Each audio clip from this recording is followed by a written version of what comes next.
እንዴት ዋላችሁ? የጌታ ስም የተባረከ ይሁን። ደህና መሻችሁ።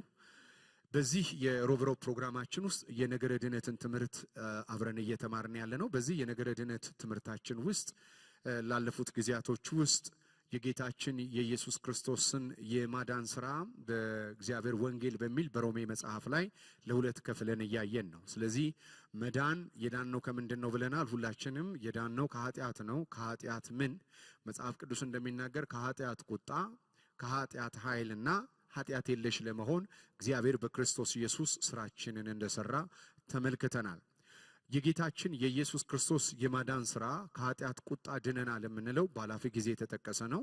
የሮሜ ጸሐፊ በምዕራፍ 1 ምዕራፍ 2 ምዕራፍ 3 የእግዚአብሔር ቁጣ ተገለጠ፣ የእግዚአብሔር ጽድቅ ተገለጠ ካለ በኋላ የእግዚአብሔር ቁጣ ተገለጠ ብሎ በአሕዛብ ላይ የተገለጠውን የእግዚአብሔርን ቁጣ በምዕራፍ 1 ከቁጥር 18 እስከ 21 በኤቲስቶች ላይ፣ ምዕራፍ 2 ላይ በሃይማኖቶች ላይ፣ ከዛ በኋላ ደግሞ ሕግን በተሰጣቸው ሰዎች ላይ ይናገርና ምዕራፍ 3 ቁጥር 22 ላይ ሁሉ ኃጢአት የእግዚአብሔርም ክብር ጎሏቸዋል እያለ ሲናገር እንመለከታለን። ስለዚህ ከእግዚአብሔር ቁጣ ድነናል። ለዚህ ነው የሮሜ ጸሐፊ በምዕራፍ 5 ቁጥር 9 ላይ በጌታችን በመድኃኒታችን በኢየሱስ ክርስቶስ በፈሰሰው ደም አማካይነት ከእግዚአብሔር ቁጣ በደሙ ድነናል ብሎ የሚነግረን። ስለዚህ ከእግዚአብሔር ቁጣ ሁላችንም በክርስቶስ ኢየሱስ ያመንን ሰዎች ከእግዚአብሔር ቁጣ ድነናል። ሁላችንም ግን በጌታችን በኢየሱስ ክርስቶስ ማመናችንና መዳናችን ከሚታወቅበት አንዱ ዕለት ዕለት ያለው የኃጢአት ግብግብ ነው።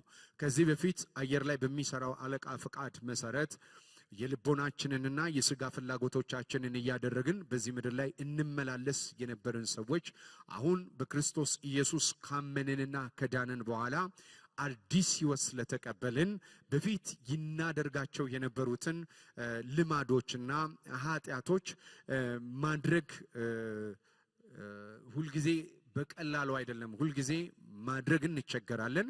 እንደገና ደግሞ ዕለት ዕለት ደግሞ በዚህ ኃጢአት ደግሞ አንዳንዴ በሽንፈት ውስጥ እንመላለሳለን። ስለዚህ ይህ ሥጋ በመንፈስ ላይ መንፈስም በሥጋ ላይ ያለው ውጊያ የመዳናችን አንዱ ምልክት ነው።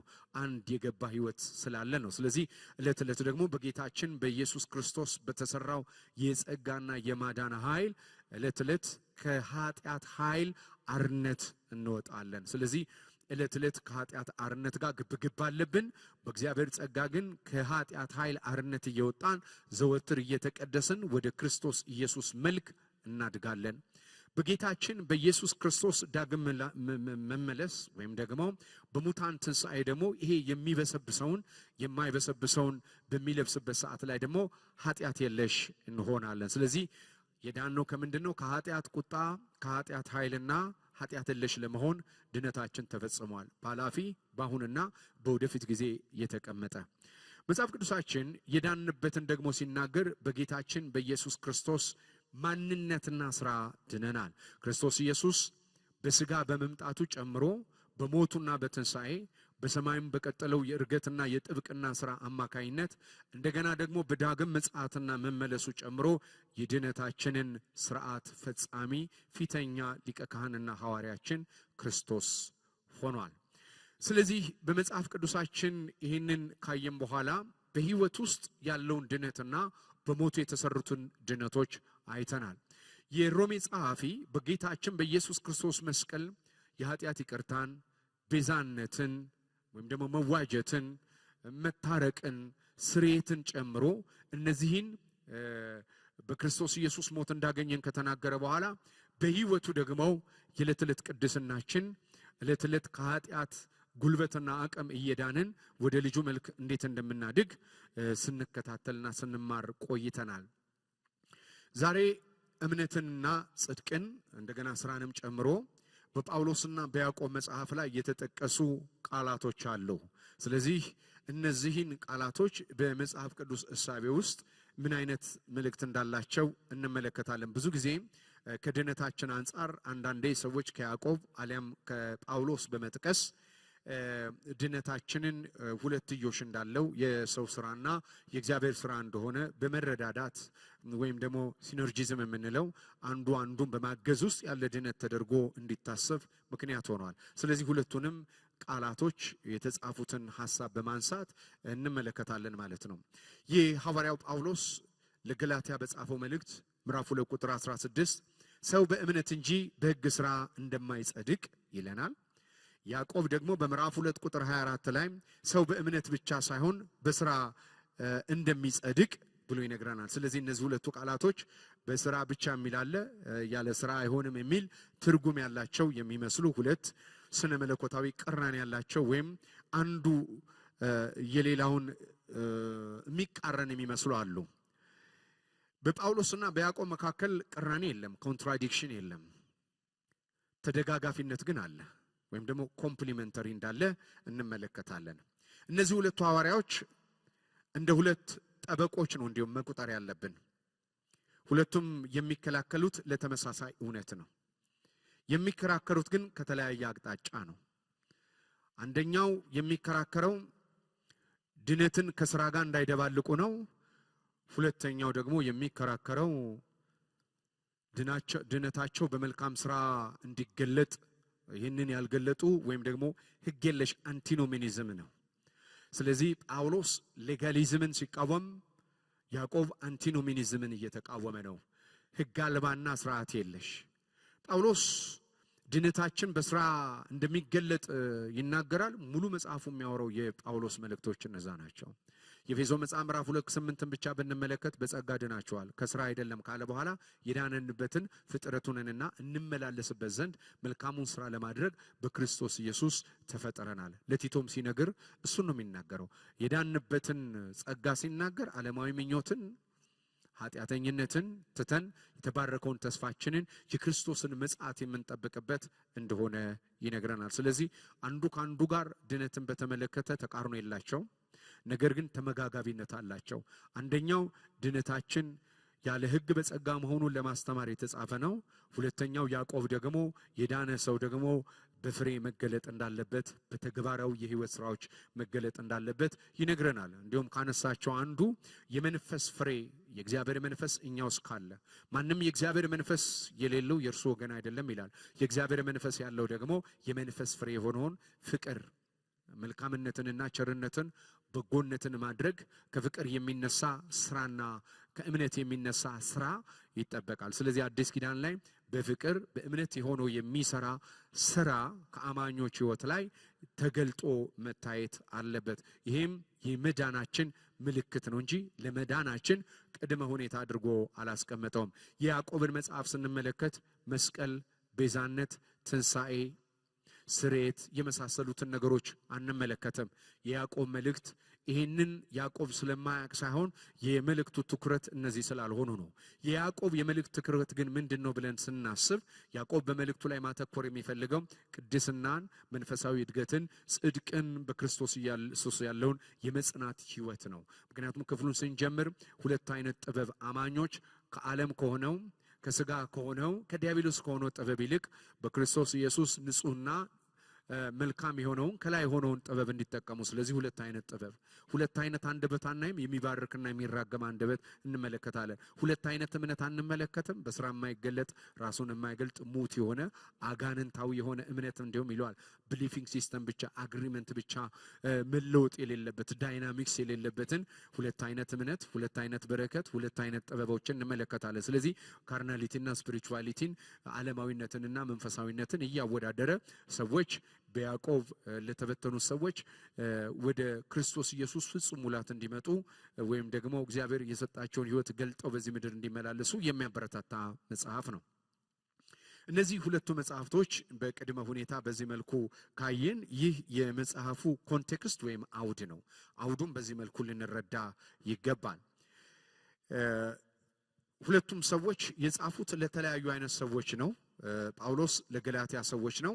የገላትያ ሰዎች ምንድን ነበረ ችግሩ ብለን ስንመለከት የሚከራከረው የህግ ስራ ወይም ሌጋሊስቲክ ለመዳን የግድ መገረዝ፣ የሙሴን ህግ መፈጸም አለብን የሚሉ ነው። ጳውሎስ አይደለም ድነት በክርስቶስ በማመን ብቻ የሚገኝ ጸጋ ነው ያለ በዚህ አውድ የጻፈው ጽሑፍ ነው።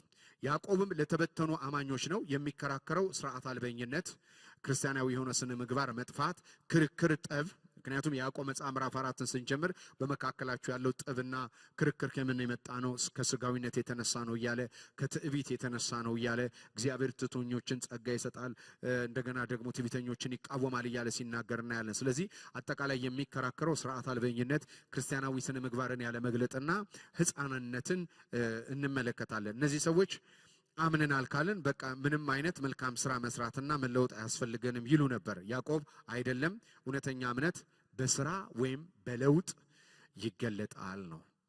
በሁለተኛ ደረጃ ስራ ሲል ምን ማለታቸው ነው? ስራ ሲሉ ሁለቱም ስራ ሲሉ ምን እያወሩ ነው? ስራ የሚለውን ቃል ሁለቱም የተጠቀሙበት ለተለያየ ትርጉም መሆኑን መረዳት አለብን። ጳውሎስ የሕግ ስራ ነው የሚለው ለመዳን የሚደረግ ሃይማኖታዊ ስርዓቶችን ለማመልከት መገረዝ፣ ሰንበት መጠበቅን ነው ስራ ብሎ የሚናገረው። እነዚህ ስራዎች ለመዳን አቅም የላቸውም። እነዚህ ሰዎች የሚሰሩት ለመዳን ብለው ነው። ስለዚህ ለመዳን እነዚህ አቅም የላቸውም። ምክንያቱም የሰው ጽድቅ የሰው ስራ በእግዚአብሔር ፊት የመርገም ጨርቅ ስለሆነ።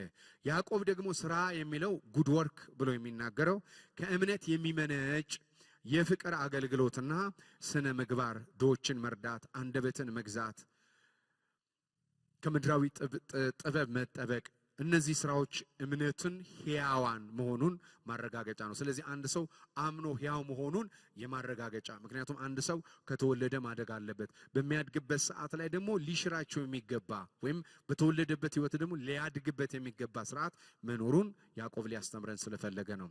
ሌላ በሶስተኛ ደረጃ ጽድቅን ሁለቱም ይጠቀሙበታል። ጽድቅ ሲሉ ምን ማለታቸው ነው? ስለዚህ ተደራሲያንን አይተናል፣ ስራን አይተናል። ጽድቅ ደግሞ ምንድን ነው? ለጳውሎስ ጽድቅ በእግዚአብሔር ፊት እንደ ጻድቅ መቆጠር ነው።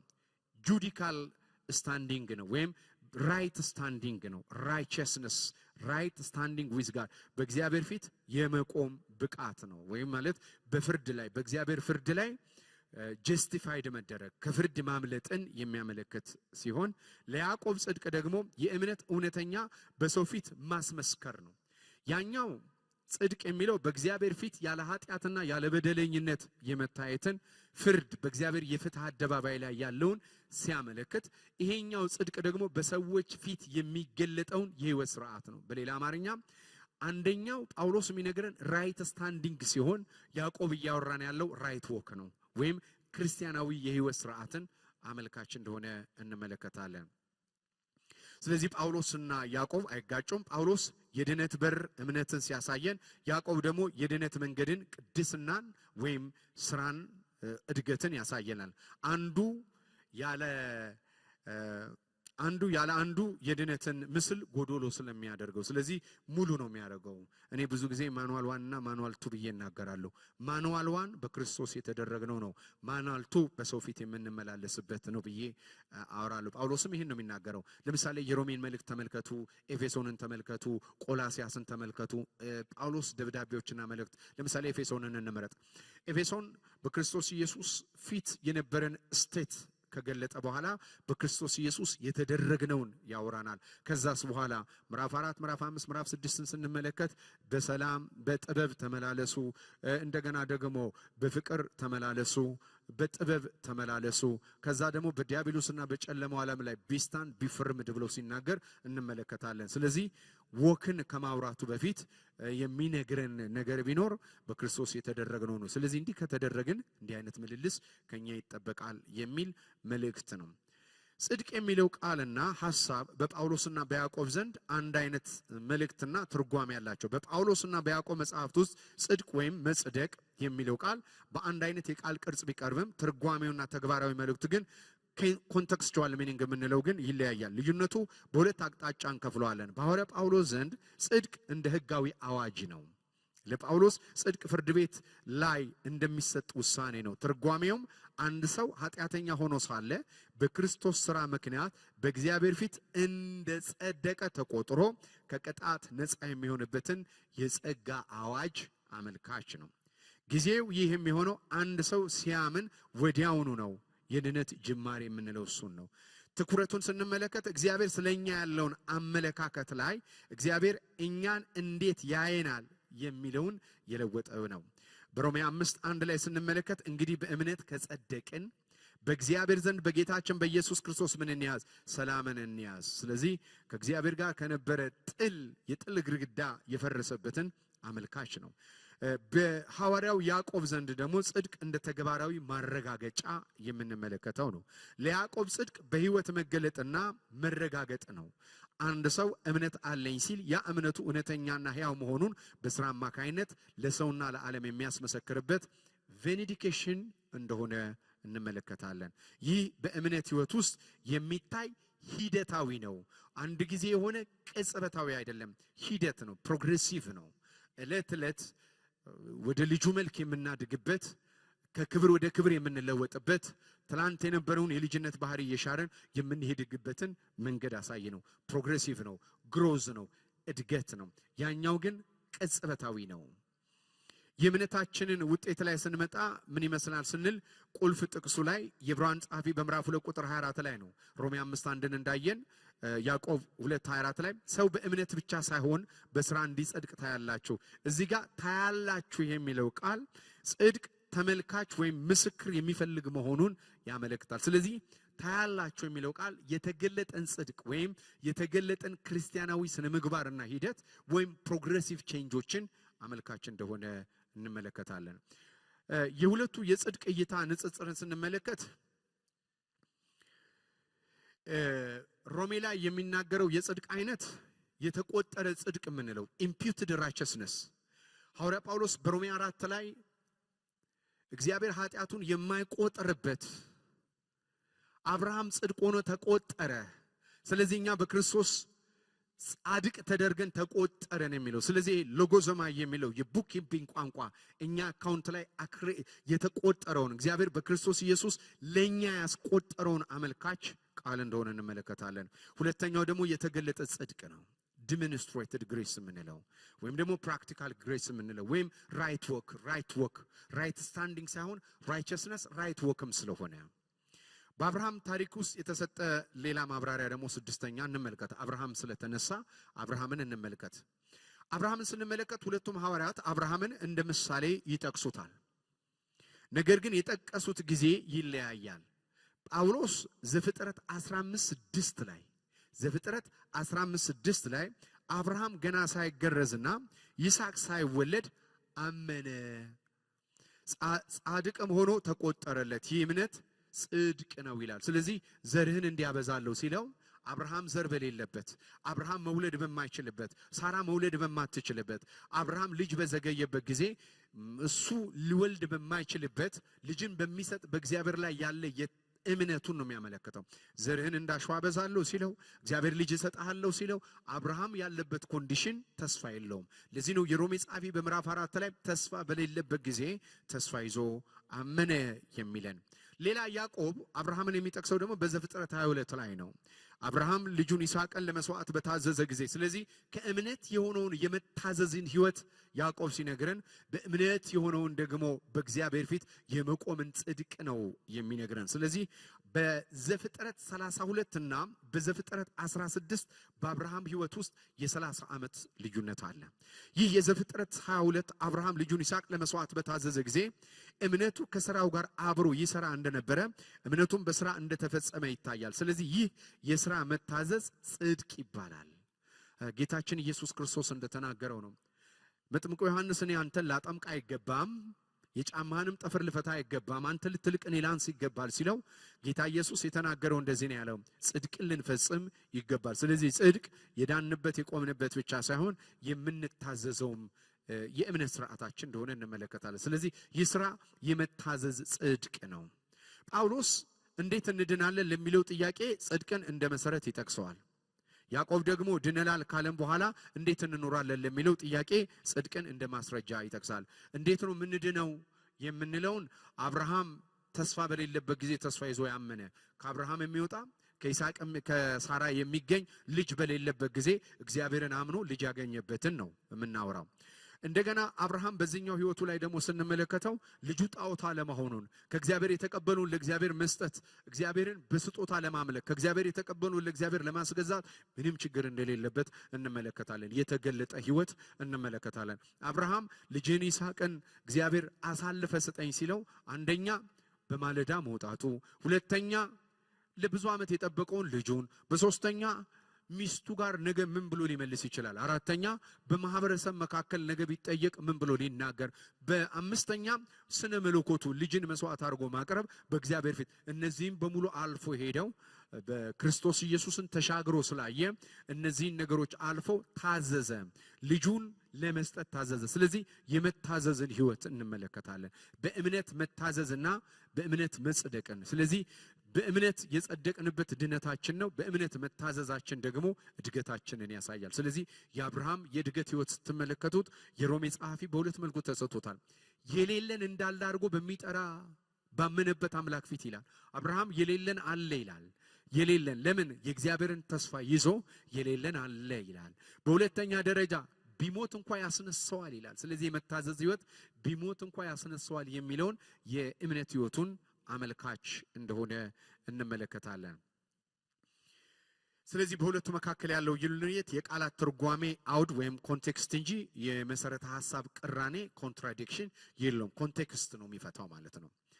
የጽድቅ ተፈጥሮ ጳውሎስ የዘረዘረው የአብርሃም ጽድቅ በእምነት ብቻ፣ ያዕቆብ የዘረዘረው የአብርሃም ጽድቅ ደግሞ በስራው ጭምር ነው የሚለው የሚዛመደው በዚህ መልኩ እንደሆነ ይላል። የአብርሃም ጽድቅ መቼና እንዴት ነው ካልን ቅድም እንዳልኩት 30 ዓመት ነው። ከ30 ዓመት አብርሃም በዘፍጥረት 15:6 ላይ ነው አብርሃም ዘርህ እንደ ከዋክብት ይሆናል የሚለውን የእግዚአብሔርን ተስፋ ያመነው። በዚህ ወቅት አብርሃም ገና አልተገረዘም፣ የሙሴ ሕግ አልነበረውም፣ ይስሐቅ አልተወለደም። ጳውሎስ ጽድቅ በእግዚአብሔር ፊት የሚሰጠው ሕጋዊ አቋም መሆኑን ለማሳየት ነው። ያዕቆብ በዘፍጥረት 22 ደግሞ አብርሃም ልጁን ይስሐቅን ለመስዋዕት ታዘዘ። ይህ የሆነው አብርሃም ካመነ ከብዙ ዓመት በኋላ እንደሆነ እንመለከታለን። ስለዚህ ጳውሎስ ስለ ጽድቅ ስር ሲያወራ፣ ያዕቆብ ደግሞ ስለ ጽድቅ ፍሬ ያወራል ማለት ነው። ሌላ ያዕቆብ የጠቀሰው አጋንንት የሚያምኑት አይነት እምነት ያዕቆብ 2:19 ላይ ጳውሎስ ለድነት እንደ መሰረት አድርጎ ከሚናገረው በክርስቶስ ያለ እምነት አይነት ጋር ያለው ልዩነት ምንድን ነው? ያዕቆብ የሞተ እምነት የሚለው፣ ጳውሎስ የሚናገረው ያልተለወጠ እምነት ነን ትራንስፎርሜሽን እምነት ነው ማለት እንችላለን። እምነት የሚለው ቃል በመጽሐፍ ቅዱስ ውስጥ ሁል ጊዜ አንድ አይነት ጥልቀት እንደማይወክል የሚያሳዩ ግሩም ትንታኔ ነው። ያዕቆብ የጠቀሰው የአጋንንት እምነት እና ጳውሎስ የሚናገረው የሚያድን እምነት መካከል ልዩነቱን ለመመልከት የአጋንንት እምነት አእምሮአዊ ስምምነት ወይም ደግሞ ኢንቴሌክቹዋል አሰንትን ነው የሚያመለክተው። ያዕቆብ አጋንንት ደግሞ ያምናሉ ይንቀጠቀጡማል ሲል የጠቀሰው እምነት የሚከተሉት ባህሪ ያሉት፣ አንደኛ መረጃዊ ነው፣ ኢንፎርሜሽን ብሊፍ ነው። አጋንንት እግዚአብሔር አንድ እንደሆነ ክርስቶስም የእግዚአብሔር ልጅ እንደሆነ ያውቃሉ። ማርቆስ ወንጌል ምዕራፍ 12 ቁጥር 4 ላይ ስንመለከት ይህንን መመልከት እንችላለን። ሁለተኛ ግላዊ አይደለም። ይህ እምነት በፍቅርና በግንኙነት ላይ የተመሰረተ አይደለም፣ ይልቁንም በፍርሃት ላይ የተመሰረተ ነው። ያውቃሉ ይፈራሉ ነው የሚለው። እኛ ግን ያምናሉ ይንቀጠቀጣሉ ነው የሚለው። እኛ ግን ያመንን ጊዜ ሪሌሽንሺፕ ነው የጀመርነው፣ ከእግዚአብሔር ጋር ግንኙነት ነው። ስለዚህ ይሄ ሪሌሽናል ፌዝ ነው። የነሱ ግን ሪሌሽናል ፌዝ አይደለም፣ ግላዊ አይደለም፣ ኦብጀክቲቭ ነው። ኦብጀክቲቭ ነው። ለምሳሌ አንዳንድ ጊዜ የምንጠላቸው ነገሮች ወይም ደግሞ የሚጠሉ ነገሮች ኃያል መሆናቸውን እናምናለን፣ እናውቃለን፣ በኃይላቸው እንረዳለን። ይሄ መረጃ አለን ማለት ግን ከነዚህ ጋር ህብረት አለን ማለት አይደለም። ስለዚህ መጽሐፍ ቅዱሳችን ግላዊ አይደለም ወይም ደግሞ ህብረትን ማዕከል ያደረገ ዕውቀት ግንኙነት አይደለም። ሌላ የማይለውጥ ነው። አጋንንት ቢያምኑም ጠባያቸውና ግባቸውን ፈቃዳቸው እግዚአብሔር እንዲህ መሆኑን ቢያውቁ አጋንንት በእግዚአብሔር ለመለወጥ እግዚአብሔርን ለማምለክ ከእግዚአብሔር ጋር ህብረት ለማድረግ ግን ፈቃደኞች አይደሉም። ስለዚህ ይሄ የማይለውጥ እምነት ነው። ብሊፊንግ ነው፣ ኖሌጅ ነው፣ አሰንት ነው፣ ኦብጀክቲቭ ነው፣ ሪሌሽናል አይደለም። ከዛ ደግሞ የማይለውጥ ነው። ሁለተኛ ጳውሎስ የሚያድን እምነት የሚለው ቃል ትረስት የምናደርግበት ነው። ትረስት የምናደርግበት ነው። ኦብጀክቲቭ ሪያሊቲውን ብቻ አይደለም ራሳችንን አሳልፈን የሰጠንበት ራሳችንን ለህብረት ራሳችንን ለግንኙነት አሳልፈን የሰጠንበትን ያመለክታል። ትረስትንና ኮሚትመንትን ያጠቃልላል። ጳውሎስ ስለሚያድን እምነት ሲናገር ከአእምሮ ዕውቀት ያለፈ ትርጉም ነው። ልባዊ መተማመንን ልክ አንድ ሰው በሚበራ አውሮፕላን ወይም በሚጓዝ መርከብ ላይ ራሱን አሳልፎ እንደሚሰጥ ሪሊያንስ ዲፔንደንሲ አለው ማለት ነው። ሁለተኛ ሪሌሽንሺፕ አለው፣ ግንኙነት አለው። ይህ እምነት ክርስቶስ ጋር መጣበቅን ያመለክታል። ከክርስቶስ ጋር መጣበቅን፣ ከክርስቶስ ጋር አንድ መሆንን ያመለክታል። ከዛ በኋላ መታዘዝን የሚወልድ ነው። ለዚህ ነው ጳውሎስ ሐዋርያነትን ተቀበለ ይላል። ከዛ በኋላ ስለ ወንጌሉ ባህሪ ሲናገር ወንጌል ከዳዊት ዘር ስለሆነው ስለ ክርስቶስ ከተናገረ በኋላ በአሕዛብ ሁሉ ከእምነት የሚነሳ መታዘዝን እንዲያመጣ ነው። ስለዚህ አልቲሜትሊ ራሱን በመታዘዝ የሚገልጥ ነው። የሞተ እምነት እና ያልተለወጠ እምነትን ስንመለከት ያዕቆብ የሞተ የሚለው ቃል የተጠቀመው ጳውሎስ ያልተለወጠ ከሚለው ሐሳብ ጋር ለማመሳሰል አንድ አይነት ነው ብለን መደምደም የሚመሳሰል ነው ማለት እንችላለን። ያዕቆብ እንደሚለው እምነት ያለ ስራ ሙት ነው ማለት ኃይል የሌለው ህይወት የሌለውና ለውጥ የማያመጣ ስታቲክስ እንደሆነ ይነግረናል። ጳውሎስ እንደሚለው አንድ ሰው በእውነት በክርስቶስ ካመነ አዲስ ፍጥረት ይሆናል። እምነቱ ትራንስፎርሜሽንን ያመጣል ማለት ነው። ያ እምነት ጳውሎስ የሚናገረው አይነት የሚያድን እምነት ሳይሆን ያዕቆብ እንደሚለን የአጋንንት እምነት ብቻ ሆኖ ይቀራል። ምን ከሆነ ትራንስፎርሜሽን ከሌለው፣ ለውጥ ከሌለው፣ ግሮዝ ከሌለው፣ እድገት ከሌለው። ስለዚህ ማጠቃለያ የሚሆነን ያዕቆብና ጳውሎስ የሚቃወሙት አንድ አይነት የሚያወሩት አንድ አይነት ነገር ነው። ህይወትን የማይለውጥ ሃይማኖታዊ ዕውቀትን ጳውሎስ እንዲህ አይነቱን እምነት ብሎ አይጠራም። ያዕቆብ ግን ሙት እምነት በማለት ይለዋል። ሁለቱም የሚያስማማን ነጥብ እውነተኛ እምነት ሁል ጊዜ ህይወትን ይለውጣል በሚል ላይ ነው። የአምልኮ መልክ አላቸው ኃይሉ ግን የላቸውም የሚለው ምናልባት ተመሳሳይ ቋንቋ ከሆነ ጳውሎስ ያዕቆብ ከሚጠቅሰው ጋር ተመሳሳይ ቋንቋ ይሄ ከሆነ አላቀም። ስለዚህ ይሄ በመጽሐፍ ቅዱሳችን ላይ ጳውሎስና ያዕቆብ ስራ የሚለውንም ቃል የተጠቀሙበት ለተለያየ ነገሮች ለተለያየ ዓላማ ነው። ይሄንን ልንመለከትና ልንለይ ይገባል ማለት ነው። የጌታ ስም የተባረከ ይሁን። ጸጋ ይብዛላችሁ። በሚቀጥለው ደግሞ ድነታችን ዘላለማዊና ጋራንትድ ነው ስንል ድነታችን ምን ላይ የቆመ ነው እሱን የምናይበት ጊዜ ይሆናል። ጸጋ ይብዛላችሁ።